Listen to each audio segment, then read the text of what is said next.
আজি ভিডিঅ'টো হ'ল সৰস্বতী পূজাৰ দিনা ভিডিঅ' এডিটিঙৰ এলাহত দিবলৈ থাকিয়ে গৈছে দেৰিকৈ হ'লেও আপোনালোকৰ মাজলৈ ভিডিঅ'টো আগবঢ়ালো মই সৰস্বতী পূজাৰ দিনাখনি তিনিটাকৈ মেকআপ কৰিছিলো আৰু এইকেইটা মই কিদৰে কৰিলো তাকে আপোনালোকক দেখাবলৈ লৈছো লগতে সৰস্বতী পূজা বুলি এপাক ওলাই গৈছিলো ৰাতিপুৱা সময়ত মই গৈ আছো প্ৰথমটো লোকেশ্যনলৈ যোনটো সৰস্বতী পূজা যাবৰ বাবে মোৰ পৰা মেকআপ বুকিং কৰিছিলে গতিকে চাই থাককচোন কেনেকুৱা হয়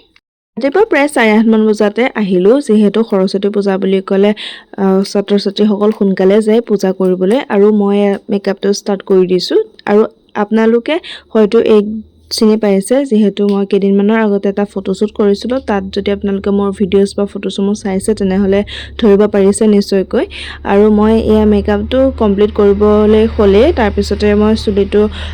কিবা এটা কৰি দিম আৰু আপোনালোকে চাই থাকক এফালে দেখা পাইছে মই চুলিটো কাৰ্লি কৰি আছো আৰু তাই মানে ওপেন কাৰ্লছ লাগিব বুলি কৈছিলে আৰু পিছফালে ফুল লগাব গতিকে তাই বিচৰা ধৰণে মই কৰিবলৈ চেষ্টা কৰিলো আৰু আপোনালোকে চাই জনাবচোন কেনেকুৱা পাইছে এই কাৰ্লছটো চাওক কিমান ধুনীয়াকৈ হৈছে আৰু মই স্প্ৰে মাৰি ধুনীয়াকৈ ফিক্স কৰি দিলো তাৰ পিছতে ঘৰ আহি পাই তিনাক মেকআপ কৰি দিলো তাইকো কাৰ্ল কৰি দিলো সকলোকে ওলাই গৈ খোৱাৰ পাছতে মই ওলাই আহিলো সৰস্বতী পূজালৈ বুলি বহু বছৰৰ মূৰত আহিছো সৰস্বতী পূজালৈ আৰু প্ৰথমতে আহিলো আগতে পঢ়ি অহা বৰপথাৰ হায়াৰ সেকেন্ডাৰীখনলৈ সৰস্বতী পূজাৰ দিনা পুৰণা স্কুল বিলাকলৈ গৈ ভালে লাগে আৰু এফালে আছিলে মৌচুমী আৰু তাৰ পিছতে আছিলে ভন্টি আমি কিজনী আছিলো তাৰ পিছতে এয়া দেখা পাইছে সৰস্বতী মাতৃক পূজা কৰি আছে আৰু এই স্কুলখনত ক্লাছ 5 ৰ পৰা 10 লৈকে পঢ়িছিলো গতিকে ইয়াতে বহুত ধৰণৰ মেমৰিজ সোমাই আছে স্কুলখনত আৰু আমি এতিয়া গৈ আছো বৰপথাৰ কলেজলৈ আৰু বৰপথাৰ হায়াৰ সেকেন্ডাৰীখন এয়া নতুনকৈ বনালে এই বিল্ডিংটো বাৰু কেতিয়াবা দেখা মানে স্কুলখন আপোনালোকক এতিয়া সোমাবলৈ নহল ডাইৰেক্ট কলেজলৈ বুলি আহিলো এফালে কলেজৰ গেটৰ ওচৰত তিনা ৰখি আছিল আমালৈ আৰু আমি গোটেইকেইজনী ইয়াতে লগ হৈ কলেজখনলৈ সোমালো কলেজলৈ বহুত দিনৰ মূৰত আহিলো বুলি ক'ব লাগিব আৰু এফালে এটা মঞ্চ বনাই দিছে ইয়াতে সৰস্বতী মাতৃৰ মূৰ্তি ৰাখিছে আৰু তাতে পূজা কৰিবলৈ দিছে আৰু কলেজখন আগতকে বহুত সলনি হল বহুত উন্নত হল বুলি ক'ব লাগিব আৰু এয়া দেখা পাইছে সকলোৱে ফটো উঠাত ব্যস্ত যেহেতু সৰস্বতী পূজাত সেলফি পইণ্ট বনাই দিছিলে তাত সকলোবোৰ ফটো উঠি আছে আৰু মই অকনমান কলেজখনত